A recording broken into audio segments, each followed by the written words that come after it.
Good morning, whale community, and welcome to another episode of Makersplace X Whale. Today, we are joined by the amazing Nadieh Bremer, who is a data visualization artist and once graduated as an astronomer, but then started working as a data scientist before finding her true passion in the visualization of data. So, this is a very exciting journey that she's taken, and actually was awarded as 2017's Best Individual in the Information is Beautiful Awards. So, that's really indicative of how much she's been focusing the visuals that are uniquely crafted, for the data set, but also giving them really amazing, vibrant color palettes to make the data, definitely more beautiful, and has worked, made data visualizations for companies such as Google News Lab, Sony Music, and the New York Times. And so this is something that we're going to be able to learn a little bit more about her journey today and her Makersplace drop. And Nadieh, thank you so much for joining us today. How are you? Hey, I'm good. Thank you so much for having me. So excited to have you here. And so I know I gave an overview of, your background, which is such a fun journey going, from astronomy to data visualization. And Yeah. I think there are a lot of, I guess, interesting overlaps in those two things when you think about it on a big level. But let's talk about how you kind of went through that journey and, what got you started first in astronomy and then that transition to the data visualization. So the it's an interesting little story in the sense that I got interested in astronomy when I had to do a show and tell when I was 10. And I just went to the school library. I picked up a random book from the library called Our Solar System. I started reading that, and it just got me. So just this fascinating in space, extreme cold terms, density. I just really got me by the end of but in the end of that year, every sort of book on space and astronomy in the library of this lived in. And when I went to high school, actually, I noticed that math and physics are my favorite topics. So I don't quite know what I want to become, but I know I want to learn more astronomy. So I decided study astronomy. What happens after? How that kind of got good. I'm still really happy. Really hate astronomy. It's really fascinating. I can talk about that for a while, but after that, then I had to decide. So what do I do now? And that's how science came around the corner. Because it's actually kind of in the sense that data science use do a lot of search on or analyses on data sets, but I was trying the same, except the topics changed. Instead of doing search on stars and simulations of the galaxy, I was doing them what people bought mortgages on these kinds of things. It was still data analyses, but the subject just kind of changed.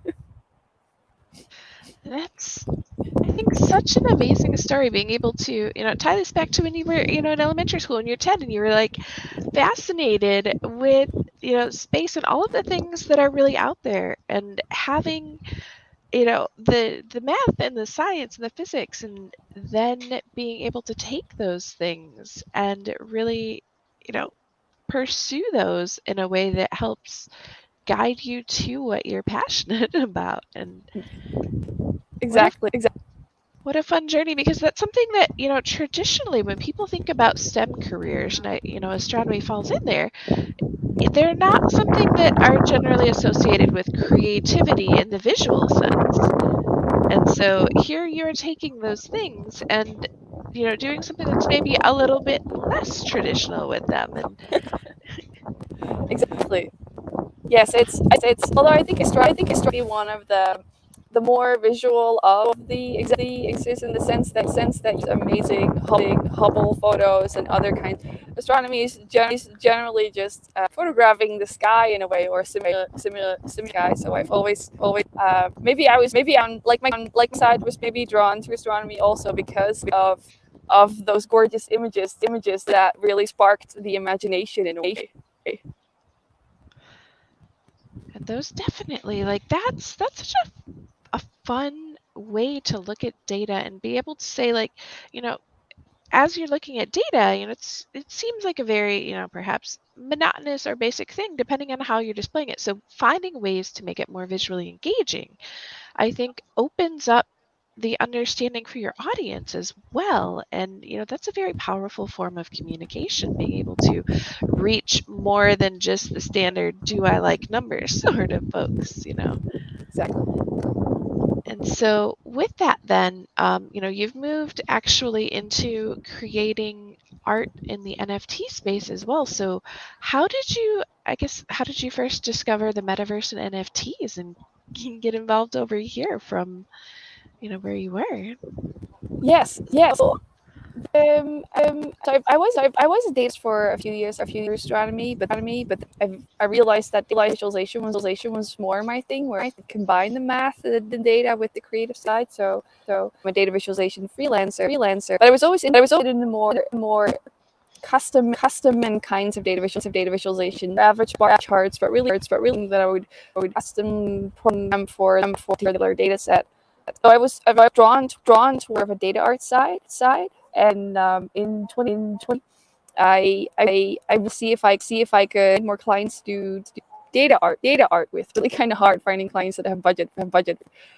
So I actually took half a year off at the Fab Academy, which is a place to be sort of a maker, where you learn CNC machines, laser cutters, 3D printers to kind of design on the computer, and then into reality these machines and with us. And that was at the start of 2021.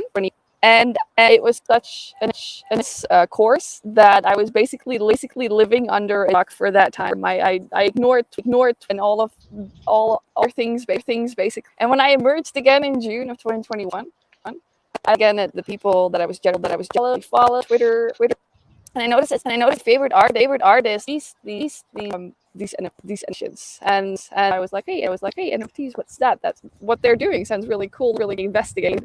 And then I started reading about what are and then I just was so instantly asking about this digital ownership, and being able to sort of prove that in a way, and with the blockchain, and I decided that, well, I work again, or I could try into NFT, where that roller coaster. That's what I decided to do. So that's how I got NFTs and the meta and the And that, I think, is a very, I don't want to say a common journey, but that's something that I guess is a common thread amongst journeys. That's a better way to explain it. And people who maybe were, working on finding their passion, they were getting close, they weren't necessarily hadn't nailed it yet, and then they discover the metaverse and NFTs, and it's, as you said, you could go back to working, or you could start finding a way to leverage the things that you were already doing in a new and novel sort of technology that yeah opens the doors to, so much, future potential in terms of, the digital ownership and creating these new communities and new ways to experience art, data, and, that's something that I would say very similar to astronomy and exploring space. Now we're exploring this whole new, paradigm. Yes, exactly, yes. And it also gave me a I noticed to on data art, and then try and find a community that would be interested in it, instead of finding sort of corporate clients to in it. So that's also that I saw this potential, really wanted to dive in and this new space indeed. And that is, it's so fun to be able to connect to new groups, instead of just necessarily the corporate clients, which is something that, historically we've sort of depended on as creatives to Yeah. be able to have the funding in order to create the work and the art. And so now you've got, all of this art that could be supported by everybody, and it opens that up so people are experiencing this more, but they're also being able to help directly contribute. Yes. And That's so exciting. And with your art, I guess let's take a peek at the drop that you've got going on. So I've got that up on the screen. And it looks like you are maybe partnering with Unicef. Could you tell us a little bit about that? It's got your name at the top, Nadieh Bremer, ex Unicef, for your drop. Yes. So Patchwork Metropoles, the drop for Makersplace is actually a spin-off from a much bigger collection called Patchwork Kingdoms, and that did in about October of last year. I went out to by working together to create their sort of collection. Was together with our Giga project, and the Giga project aims to connect schools in the world to the internet, and they're doing that by mapping all of this. You need to know where the schools before you know if they are connected. So they have advanced techniques to figure schools are, and they've already mapped about a billion schools wide in lots of developing countries for about a little bit more than that if they are or are not the internet. And they basically looking for a way to create a community in the metaverse that they found it made it such a good this idea of this project to connect all the schools to the internet that having NFT would be a really good way to sort of create that community of people around that.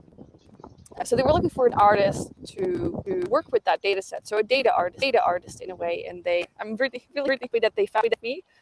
So they explained the concept, and so I agreed that I would love it to create that. And so the concept here is that I'm taking all of these schools, so the collection 1,000 NFTs, so spread all of those 200, so quarters of a million schools around on those 1,000 NFTs. And then each school is turned a little square. And these squares are kind of combined to form the whole kingdom. And each of the schools are data, such as how fast is their internet connection if they have one, what country are they from, these kinds of things. Actual symbols. So there's lots of symbols that each square can be associated with. But it's the data of the school that kind of defines what's and other things about the data. For example, the fact schools, they are turned into flowers. Casts are placed side by side. They turn into a rainbow together. Or if several schools from the same place in a certain pattern, their symbols kind of they connect to a bigger symbol. So these ways I'm trying to use in different ways to sort of the art. This combination between art and that's what where the connection with Unicef came from the Giga project. So I did that from start of January. It's that Patchwork Metropoles old. And now they're sort of building up this Patchwork Kingdom collection in the Discord. I've planned to further to involve that community with the things that they are doing on the ground, actually connecting schools. This is sort of a continuation of 5 other artworks will become part of this sort of Giga NFT metaverse. And that's such a good, I guess, use of data to be able to partner, with Unicef and be able to identify all of this different data about schools, because, as we know, obviously schools are very important to the future of humanity as a whole, in terms of, the access that children are getting and the resources that they are able to access in order to, grow and, have strong development. So being able to take that data and represent that in a way that perhaps, even somebody who doesn't need to understand the data side of it, they can look at the pieces and kind of get, that a feeling or a sense of what's going on here. That's a really powerful thing. Yes, totally agree. And so you've taken these, all of these different symbols, and it's interesting looking at these, in the art, where you have a lot of different, it looks like maybe castles, you'd mentioned kingdoms before. So, they're definitely all these little really, really beautiful buildings, they have the sun shines in them, and I would assume those are some of those symbols that you're referencing, looking at each of these individual squares. So then, kind of the external. Is the background also part of that symbology, or is that just complementary? No, the background actually serves the clouds and the birds in the sky are from school data is unknown, so they don't know are not connected. And the original patchwork and I because they were reminded me of these old sort of fantasy novel maps. So I created 40 by 5, and then I thought maybe you could sort of 4 kingdoms and then the back match up. So their symbolism for synchronicities. I don't know if that's the right word. That's the height lines that you see on PC. So, for example, this could be kingdom 1, and then it would sort of flow into the kingdom that is next to it in 2, and then below that would be kingdom 41 that would connect exactly to this map. So that's the background. Was so making all of these kingdoms in a way, and I kept that in these 5. So these 5 are also their backgrounds also, but then 1, 2, 3, 4, 5 each other in a way. Wow. And so having them all connected. And tell us, as we're looking at these, because I think that you could have taken the data and formed it into anything, and you've chosen to create kingdoms. So I guess what was the inspiration there? They're so beautiful. Thank you. So it was a bit of a bending road. I thought initially, because this was data from all over the world, these schools. I wanted someone very sort of fundamental, so that would fit everything. And so I was thinking about just simple simple shapes, the squares, circles, rectangles, triangles. And that reminded me of the wooden building block set that I used to play with, that belonged to my dad even, that I could build just with these simple shapes. I could build entire cities. And so from simple things, if they come together, they connect so much more. And I come with that idea. I started web, and I came across some concept art from Mary Blair, that she made. It's a Small World for Disney. So she did a lot of concept art for Disney, but also It's a Small World, and that just I note exactly for me. These sort of little cities or kingdoms then build up out of these tiny blocks, and each was decorated. Although she different kinds of decorations. That idea really resonated with me. And then actually, I didn't know this, but told me that Mary Blair designed It's a Small World for at the fair. I can't remember which year, but so there was full circle that I was now using that inspiration for Unicef again. So, but my plan was then to have these kingdoms, but still all except for 1 or 2 art and a star, all of the other symbols are still built up out of either circles, or triangles. Just really keep this to these fundamentals. And that is, oh my goodness, knowing that background, that makes these even more magical, which I think is a very appropriate word given, that it's Disney and It's a Small World. When we had gone to Disney World when I was a small child, and that was the only ride that my little sister wanted to go on. She was about 3 at the time. Oh, I see, of course. Yeah, so my mom said, she's like, we must have gone on it at least 8 times that day, and Oh my that's the gosh. only thing she would go.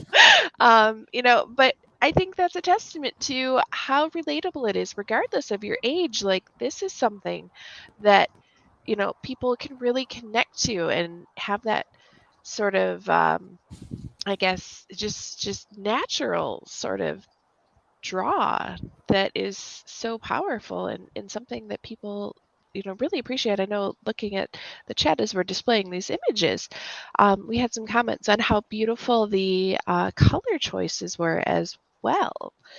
And it's interesting as I'm looking at it, between the two, the Patchwork Metropolis #1, it has more of those bold colors. We have like the brighter reds and blues, and then the second one is more pastel. Mhm. And then there's like all blue for the third one, the blue and white. It's like a monotone. So maybe let's discuss your color choices there. Is there, as you're choosing these, are you choosing them based on the castle itself or the kingdom, or is it based on, the data location? How? It was so my another core of the design was that I wanted it also to be very a like sense of wonder. So I want this really to have very vibrant palettes, something maybe people parents would want to hang in your child's bedroom, this kind of joyful. So that's why I went. And in general, though, I'm drawn to very vibrant colors in all of my work. It's something I cultivate coming up with earthy vibrant palettes I love. And another thing I tried with the palettes was actually to palettes that again things I love about or I check from all over the check. Okay, so the second I called unicorn with this sort of they're all pinkish purplish and pastel colors Yes. and then the third one is crystals with this idea of living in a palace of ice, kind of the frozen flora. Most definitely, I can see that. And there were original Patchwork Kingdoms where this is where that one has a lot more jazz time and kaleidoscope, Fruit Loops, and this one I think is that's scope. This is the other one is just like all these vibes pulled together. How to make colors. So that's where that one. So it was a combination of fun ideas for names, and then finding the palette, and sometimes just playing around with vibrant colors or looking or artwork from other people, and then being inspired by their color palette. Felt like it was such a like wondrous vibe coming from it in a way. And these definitely do invoke that sense of wonder. As I'm looking at this, I think you mentioned Fruit Loops, and like I feel it. I totally feel it. It's one of those things where I had looked at them earlier and I was like, this reminds me of something, but I think it's that thing. And so, and you get a little bit of, that sense of wonder and that almost childhood joy, because, that's something that I associate, with being young and being, happy and hopeful, and having the ability to create art and take data and turn it into a visual that invokes a sense of hope. Like, that's definitely some real talent there. They've actually shared a picture of Fruit Loops in the Discord as well, so that the community Nice. is Yeah, there. they've been more in terms of colors. And so with your drop here, I know that it's going to be a 24-hour auction, and you have this reserve price of 1 Ether for each of these 5 for the drop, and that's taking place later today. Yes. All right, so these are going to kick off later today. It's in 9 hours that those start, and people will be able to bid on each of these 5 kingdoms. But you said it's also part of a larger collection, so that's something that is that collection on Makersplace as well? Is that where we should be looking for the rest of your art? So the Patchwork Kingdom collection is it's also a separate website, which I think is dash kingdoms. And so there's those kingdoms. Those are all smaller. The difference is that the original Patchwork Kingdoms. Oh, I don't actually have the link in there. I should add it to this as well. Okay. So we'll get it added in there Yes. later, perhaps? Yes. They are smaller in the sense that they're somewhere between 100 to 400 schools in each of those Patchwork Kingdoms. These schools take that to the next. So the smallest from these Metropoles one has 750 schools, and the biggest one 3,750 schools. And that's because it's 10, 20, 20, 30, 50 times 50, 55. Yes, that's the original schools are 50 times 75, because the 70th birthday of Unicef Unicef this year. It's the idea. I make these with the sense that this is the goal. Their entire country are all the schools in the country are contributed to the internet. The difference with most of these Patchwork Kingdoms is that sort of a section above the line going, but there's another sort of a hidden kick bottom, which are schools that are not yet to the internet right now. So kind of shows this digital divide between kingdoms, and that Giga is very needed because so many systems are still not connected to the internet. Taking these schools are missing so many opportunities to learn in a way. And we actually had a question in the chat wondering if there's a way to sign up schools to be included in this initiative, or how that data has been collected. Oh, that's a good one. The Giga team would definitely answer that. Think if you reach them, they'll probably be very happy to respond question. As far as I know, the Giga team works more on a country level. They go for it and then map that entire country. So they work together with the government. They work together with the network providers to see who might be connected and at which school. So I don't think it's really on a by school basis, but really country by country based. Okay, well, thank you. We will definitely have provided that link to the Giga team, so that's something that would be a good resource for people to at least, reach out to and see, because, having these done, as you said, on a country by country basis is really good to be able to get, a full visual of how each country is, progressing and where needs need to be met. Yes. So that is such an amazing project that you've been working on here and being able to create these. And I think it's interesting looking at the Patchwork Kingdom, because these ones actually have the castles on top, but then a more, I guess, broken down version of the data underneath. So you have that more traditional look of those bar charts, but reverse. And I'm sure there's a better term for that chart that I'm not, drawing to mind, but something that, you can almost see that juxtaposition of the art and the science, very closely related there. Yeah, that was an attempt here. We thought it was most important from the data to show how many schools are connected, schools are not connected to the internet. So that's why that's the only thing that is really apparent in each of these kingdoms is with the upright sort of kingdoms that are connected, and the going downward are not connected, and they're more muted. The schools are much simpler in this idea that if they're not the internet, they don't have access to wealth of data. So they are they still have to blossom into these up to them. They kind of have to be join towards that, but not yet exactly. And definitely, there's, as we talk to different artists, we talk about telling stories with their art. I think that's something that you are doing in such a strong way here. And let's take a peek at each, I guess, one of these, so that way we can see, having the description in here is, visualizing, in this case, for your very first one, in the drop today, visualizing 750 schools, chosen from around the world randomly and connected to the internet. So they have the opportunity to connect to each other and to the world.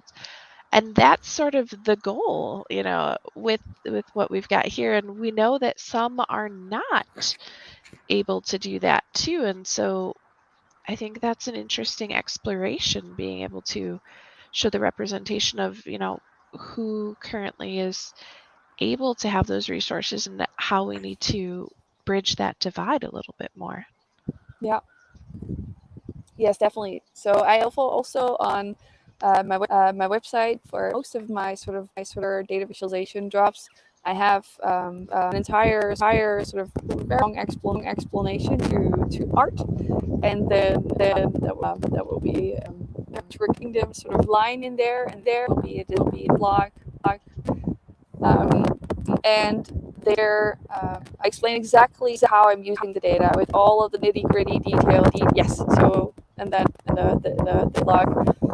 So if you want to know exactly how I've used the data, how I've even prepared data, then you can there because it is one hand I want the work that I make to mesmerize in a way on its own, but that if you take the time to invest and learn how the story, the data, throughout it, that kind of takes it to a higher level, and so I write these for that reason. Wow. And that, looking at your website, it's so amazing that you have these resources available for people to help, them understand the data more and how much has really gone into it, because it's not just creating beautiful art, it's creating art that has a story. Like, it would not exist without the story behind it. And that's a very powerful thing for sure. Yeah. That's also what I love about data is that it's how do I say this? It's based on something.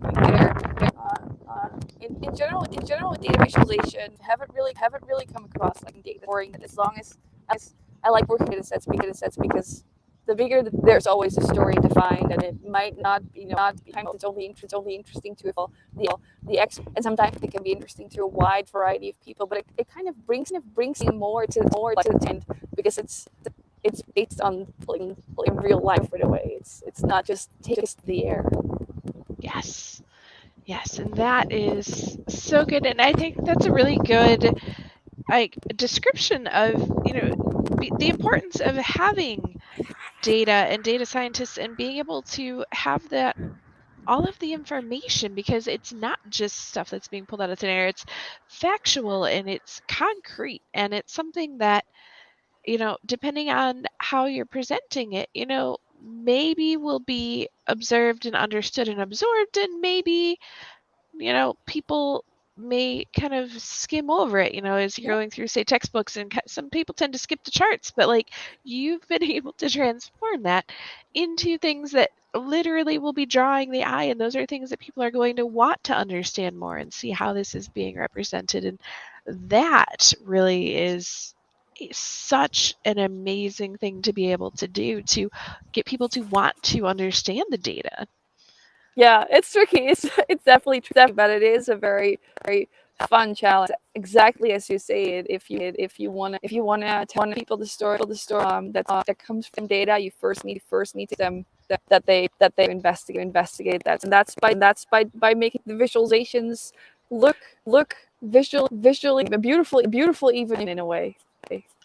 Yes, and it is most definitely beautiful. I can say that. Looking at your art is just mind-blowing, how much you're able to put into and create these narratives from the data, which is such a fun way. I know that you're out, exploring nature and have such beautiful weather. So I don't want to keep you here all day, but is there anything else that we haven't discussed that you want to share with the whale community, about your work and your art? And well, I would say if you're interested in this combination of Unicef, the Patchwork Kingdom community, and there's a Discord and and they have plans for the future. You can also get a kingdom, of course, see. And also, so for that particular, all of the proceeds went to Unicef. This one actually was I asked for it if I could perhaps get a little income of this one. So here I'm still donating 25%. The profits of these sales will be going to Unicef. So I've been very happy that Unicef wanted to work with me on that, and so yeah, I think it's NFTs is something that could be explored more in the sense that it's a fun way to NFTs to be also donator, but such a keep in touch with what your donate community, like exactly what they're doing, what they're spending it on, what the updates are. So yeah, I mean, if I'd say the Patchwork Kingdom would be a joy if you're interested in that.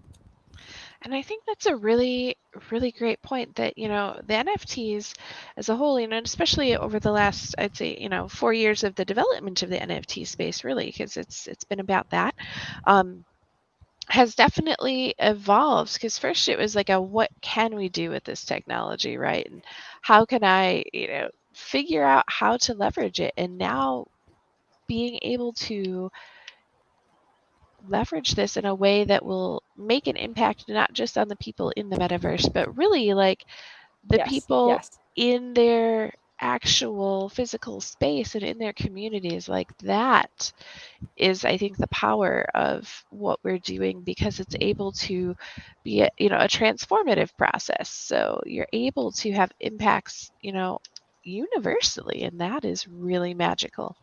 Yeah, yeah. I mean, and for marketing efforts, the Kingdom collection, we've had people from rural countries were connected. Giga join us and explain what transformation meant them as a school for the children, and that was so amazing. It makes it so tangible that you're doing, and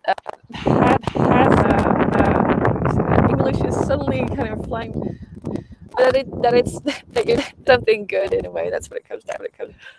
Yes, yes. And that's really the goal, right? To bring as much good as we can to the Yeah, world. So being able to do that, through data and through art is so very special. And I'm so thankful that you were able to join us today and share more about what it is you're building and give the community, yet another way to view, NFTs and data and art all together, and understand that no matter how you take the journey to get where you are, like, because everybody has very unique paths, but in the end of the day, as long as you find the place that you are able to, do good and make sure to, enjoy what it is you're doing while you're doing it, like that's the goal, really.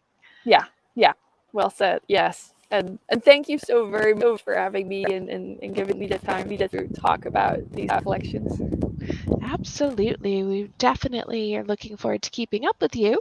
I've shared your social links in the Discord community so people can follow along, as well as the link to your Makerspace.